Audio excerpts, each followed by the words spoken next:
E a vida continua. Obra psicografada por Francisco Cândido Xavier. Ditado pelo espírito André Luiz. Capítulo 8.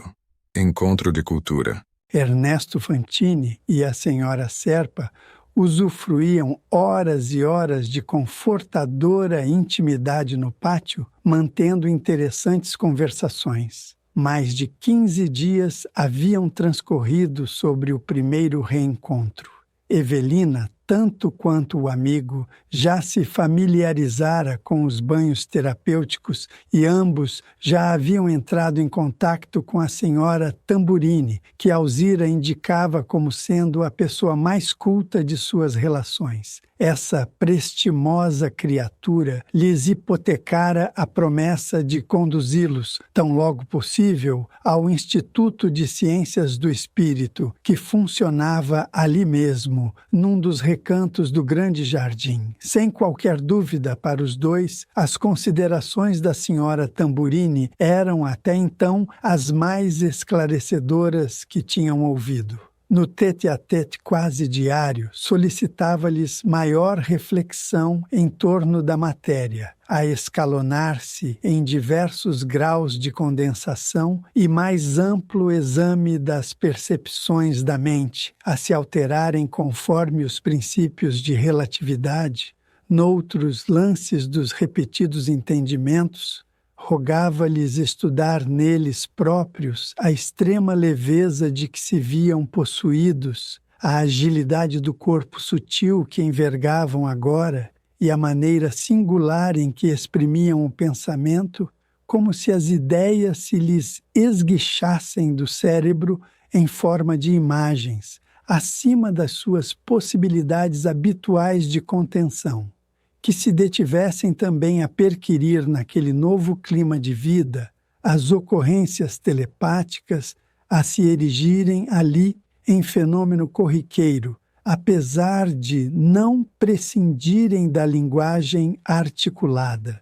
Bastava maior grau de afinidade entre as pessoas para que se entendessem harmoniosamente em derredor dos assuntos mais complexos, com o mínimo de palavras.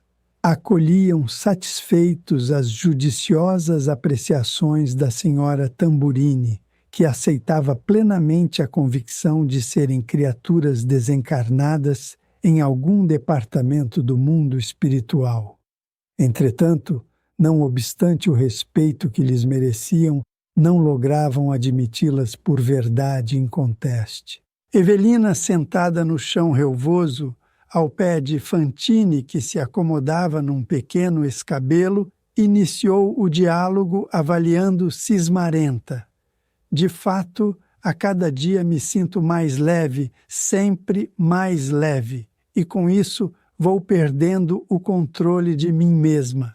Noto que os meus sentimentos sobem do coração para o cérebro à maneira das águas de um manancial profundo ao jorro da fonte.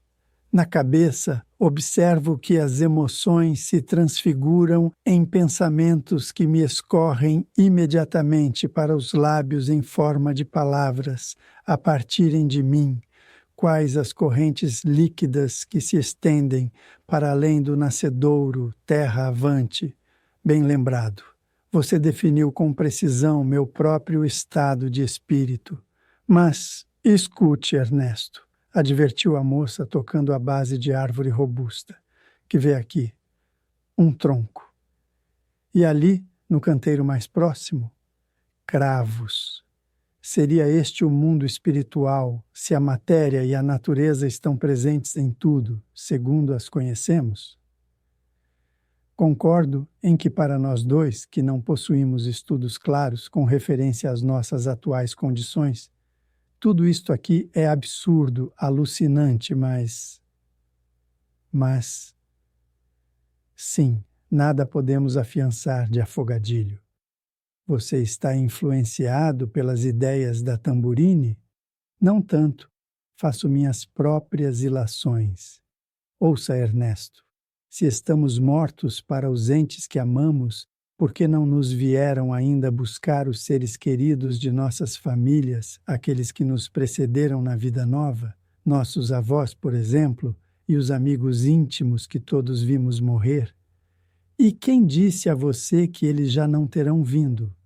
Como justificar esta alegação?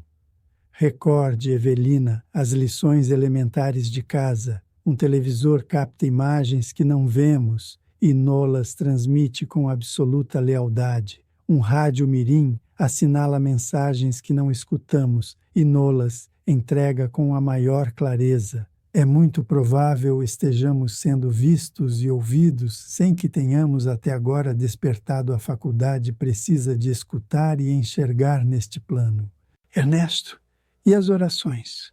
Se somos espíritos libertos do chamado corpo carnal, alguém no mundo ter-se-á lembrado de nós em prece.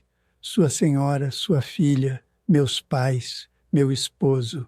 Não conhecemos o mecanismo das relações espirituais, nem temos qualquer estudo de ciências da alma. Quem afirmará que não estaremos ambos sendo sustentados pela força das orações daqueles que amamos ou daqueles outros que ainda nos amem? Que quer dizer? Que contas já nos foram apresentadas neste hospital? A que e a quem devemos os cuidados e gentilezas que nos são dispensados diariamente?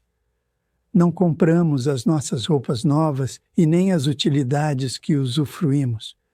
Você, tanto quanto eu, já endereçamos a alguma enfermeira aquela conhecida pergunta: quem paga? Já indaguei. Qual foi a resposta? Aqueles que vos amam. Quem são esses no seu modo de ver? Em meu caso, meu esposo e meus pais. Tenho minhas dúvidas. De início supus estivéssemos em recuperação num instituto de saúde mental. Entretanto, cada dia que passa, nos surpreende em nível mais alto de consciência, no que diz respeito aos nossos raciocínios. Se nos demorássemos num hospício depois de algum colapso nervoso, a nossa restauração não se faria assim tão rápida. Quebrou-se, porém, o fio da interessante conversação. A senhora Tamburini abordou-os à pressa, a fim de avisar que o encontro de cultura espiritual estava marcado para a noite que se avizinhava e urgia se aprestassem. Munidos do necessário consentimento, ei-los que se dirigem para a organização às 7 da noite, junto da amiga que os recomenda a estima do mentor em serviço, o irmão Cláudio. Acolhidos com simpatia no recinto, onde se instalavam 23 pessoas, notaram a presença de enorme globo que, de certo, se prestaria como ponto de partida para valioso aprendizado. O orientador principiou a reunião, notificando que a turma estaria em aula, dialogada e que não era ali, senão um companheiro dos demais, com erros, hipóteses, aproximações e acertos em tudo aquilo que viesse a dizer. Qual é o tema, professor? Se indicou senhora distinta. Da existência na Terra. Em seguida ao esclarecimento, o diretor do grupo teceu preciosos comentários em torno das funções do orbe terrestre na economia cósmica e prosseguiu.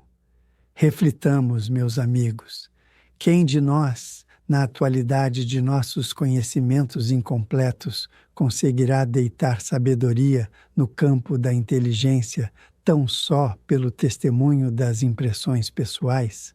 Não ignoramos que a Terra é um gigantesco engenho no espaço, transportando consigo quase 3 bilhões de pessoas físicas, conduzindo-as pelas vias do universo, sem que saibamos ainda ao certo em que base de força se dependura, informando-nos unicamente de que semelhante colosso realiza ao redor do Sol uma órbita elíptica com a velocidade média de 108.000 km/h.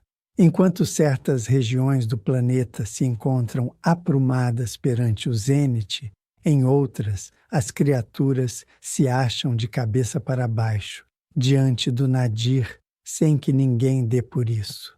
Até ontem, qualquer pessoa asseverava que a matéria densa de uma paisagem se constituía de elementos sólidos em repouso.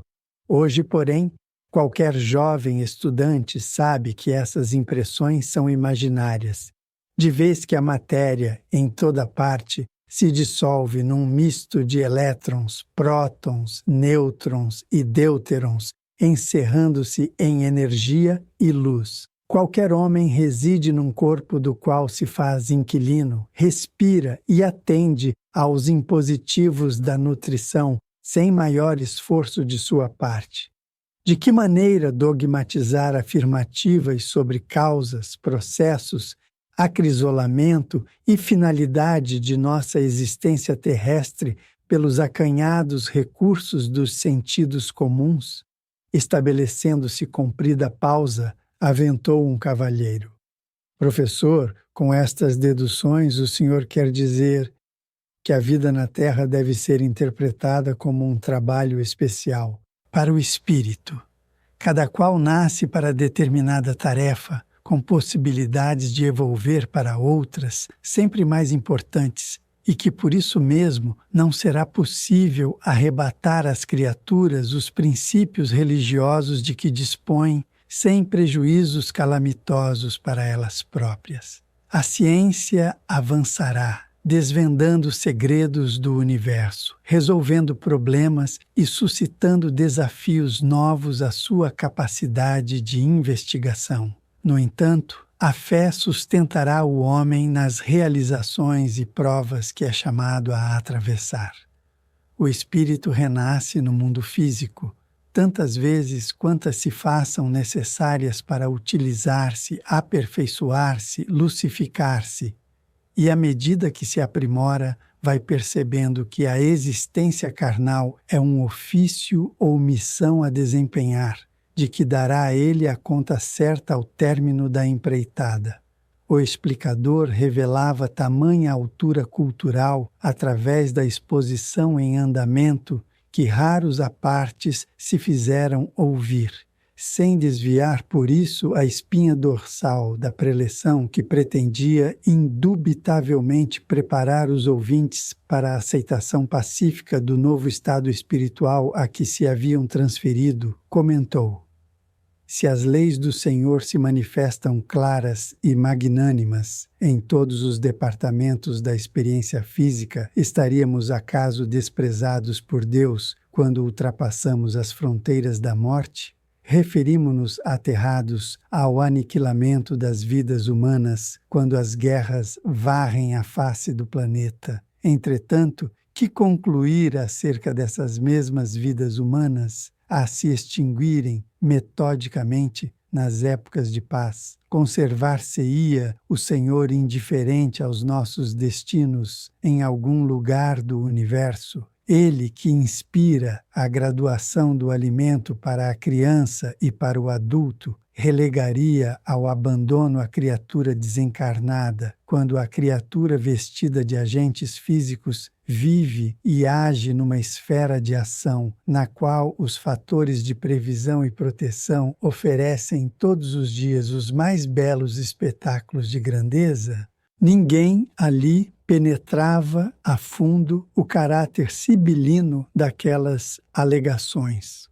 Os circunstantes, pelo menos em maioria, não se apercebiam de que estavam sendo adestrados delicadamente a fim de admitirem a realidade espiritual, sem barulho, surgindo mais ampla cota de silêncio, em virtude de achar-se o professor interessado em averiguar posições geográficas. No globo à vista, Evelina cobrou ânimo e perguntou: irmão Cláudio, todas as pessoas registrarão sensações iguais entre si depois da morte?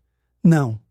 Cada qual de nós é um mundo por si, e em razão disso, cada individualidade, após largar o carro físico, encontrará emoções, lugares, pessoas, afinidades e oportunidades conforme desempenhou o ofício, ou melhor, os deveres que lhe competiam durante a existência, na terra. Ninguém pode conhecer o que não estuda, nem reter qualidades que não adquiriu. Cláudio entreteceu ainda apontamentos ricos de beleza e de lógica, e, ao término da brilhante tertúlia, Ernesto e Evelina estavam reconfortados e felizes, ao modo de viajantes sedentos de valores da alma, depois de se abeberarem numa fonte de luz.